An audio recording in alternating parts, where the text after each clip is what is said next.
One got knocked down, he won't get up again. The other went and knocked him down. One got knocked down, and now he's fucking dead. The other went and knocked him out. Combo breaker! You know what one of the coolest weapons of all time is? The fucking sword. They're badass and they're awesome. You know what the only problem with swords are? They're just metal cutting tools. So how about we give them overpowered things, like make lightsabers and shit? Well, today, we have two fighters who wield some of the most overpowered, most badass swords of all time. That's right, today we have a matchup between Akame, the leader of Night Raid, and Raiden, the crazy-ass cyborg ninja. Alright, let's start this off with Raiden, and to be totally honest, he's actually been on this show before. He was in the Ninja Free-For-All, but let's give him a proper one-on-one match this time.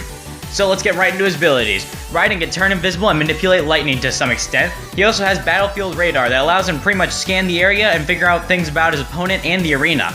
He also has enhanced sight, and he can actually interact with other machines with ease, and if he ever needs an extra boost in power, he can enter Jack the Ripper mode.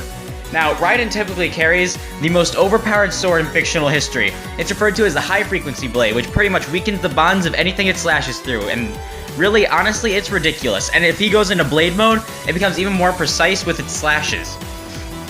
He's strong enough to pierce through Armstrong's hardened body with his blade, and in the Ripper mode, he ignores conventional durability, and he's strong enough to physically pick up and throw around huge Metal Gears. Raiden can run up to run at Mach 473 normally, and in his Ripper mode, he can move up to speeds of 2.6% the speed of light. He can also survive attacks from Metal Gears, bullets, and even Armstrong. That's ridiculous. Now, he's also an expert combatant and has trained how to kill people since childhood, taught by Solidus Snake and how to fight with his own self-taught style that mixes breakdancing, capoeira, and other unique fighting styles with his sword skills to form quite a unique fighting style. But he's not unstoppable. You know, he is a killing machine, but he has PTSD, and his Ripper and Blade modes only last for so long. Akame got killed. It's one of my favorite animes that I've seen quite a while, honestly.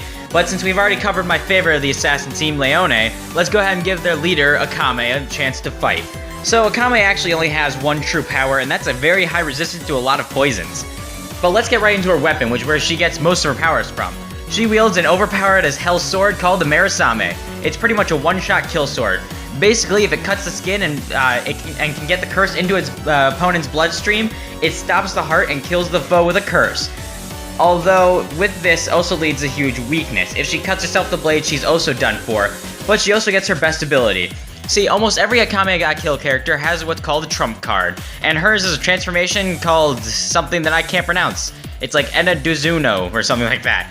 This basically allows her to boost all of her stats, for quite a while actually. Now, Akame's super strong. She's defeated Mera, and even fought Wave, and she's fought against General Esdeath in a fight, and she's even cut through robots with her sword, despite them not being able to be killed by the one-shot kill. She's also super quick, as she can keep up with Tieko, Esdeath, and she's shown the speed to keep up with Tatsumi. Now, she's also survived hits from Wave and attacks from Esdeath, who can create giant ice balls that can crush giant monsters with ease. Now, Akame is actually a very highly trained assassin, and she was trained since she was a kid, and has fought all sorts of foes, and fights alongside her team on pretty much every mission. Unfortunately, her blade doesn't work on non-organic beings, and if they don't have a heart, then the curse won't necessarily work. It also doesn't work on undead things, and it must cut flesh, so any armor that she cuts through it won't really work either. Also, she has mentioned this before, but cleaning the blade is a pain in the ass, because if she cuts herself, it's game over. Akame is sent into town to take out Raiden by her team. She arrives, and then she notices Raiden walking through the town. She then hops down from the building she was on. Raiden draws his blade as Akame unsheaths her sword. Raiden dashes forward at Akame and slashes at her, but Akame dodges under the blade and kicks him in the back, launching him. Raiden then turns and scans the arena and her. Raiden rushes back at Akame and slashes at her again, but when Akame dodges, Raiden turns and swings his blade at her full speed, but Akame blocks with her blade and lands. Akame then ducks and slashes up at Raiden's leg. Raiden jumps and spin kicks at Akame, who puts up her blade and blocks the attack, only sliding back a bit. Akame then jumps at Raiden and chops his arm clean off and lands behind him. Raiden enters into his Ripper mode, and Akame activates her trump card. As the tattoos form on Akame, Raiden's sword starts vibrating at a higher frequency. Akame and Raiden run at each other at full speed, and their blades clash. The two are stuck in a stalemate for a second before Akame's blade snaps, and Raiden cuts a rather badly cut across Akame's chest. Akame shoves her fractured sword into Raiden's neck and cuts his head clean off with it. Akame then collapses as Raiden's headless body falls over dead. There is Akame, and this match was stupid close and really tricky to figure out. So pretty much every time one person had an advantage, the other person could counter with a different advantage. Here's what I mean. Akame is stronger and more durable at city to mountain level, and Raiden's only small town level threat at best. But his speeds go up to like sub-relativistic at his best, compared to Akame, who's only massively hypersonic at her best. So they balance one another out with speed, strength, and durability. So it really came down to their swords. You see, Akame's sword won't be able to one-shot Raiden due to his lack of a human heart.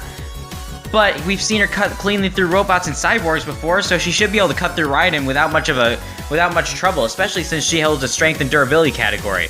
But Raiden's sword is able to cut through her like a hot knife through melted butter. His sword is literally like a lightsaber on crack. It's gonna be able to cut through her human body. So why does Akame win? Well, she's stronger, more durable, and she can probably survive a few more good hits from Raiden, whereas Raiden can only survive a few good hits, maybe 1 or 2 good hits from Akame. I mean, they're both trained killers, and yes, they're gonna know how to dodge and counter each other, but it's more likely that Akame comes out on top of this match. So our winner is Akame. Time on Combo Breaker. You know what's badass? Giant monsters destroying the city. You know what's even more badass? Watching giant monsters fight each other. That's right, next we have Godzilla versus King Kong. Please like, comment, and subscribe, and put in the comments what you think of the next match, who you think will win, why, anything you got. I'd love to see what you guys put.